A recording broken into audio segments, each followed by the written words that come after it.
Hi, this is Denise. Welcome back to my channel, Deliberate Disinclusion. I just want to take the time today to talk about deliberate disinclusion in the workplace.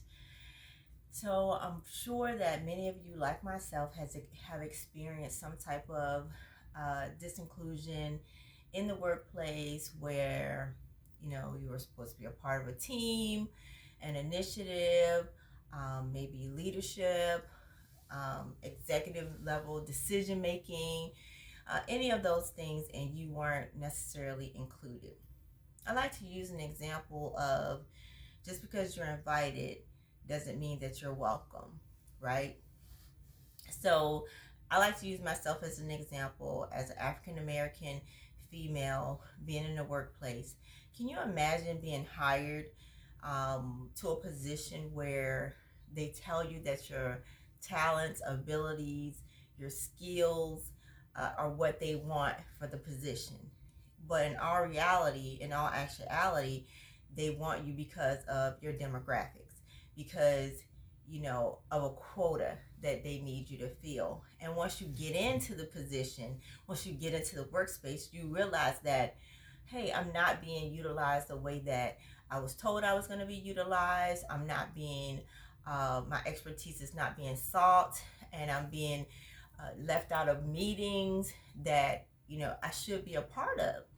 So what do you do in those situations? What do you do when you feel and you know that you're being deliberately disincluded from, especially in the workplace, when you know that this is what my position entails, this is what I'm supposed to be helping with, but they're not utilizing me to the best of my abilities. And unfortunately, when people get into those situations and they know that this is happening, they close themselves off, right? They close themselves off, and now that there's a reputation about you, that states that, well, this person doesn't, they're not a team player, when all actuality, you were deliberately disincluded. You were made to feel like that you weren't a part of the team. And so now you close yourself off because you're hurt, right? And there's no trust, and then so many things happen. There's a lack of communication, and now you're second guessing.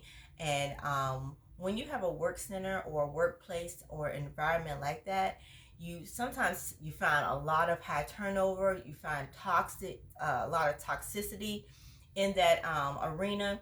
And so what do you do about it? Do you become like that? Do you start saying, you know what, I'm just going to look out for myself?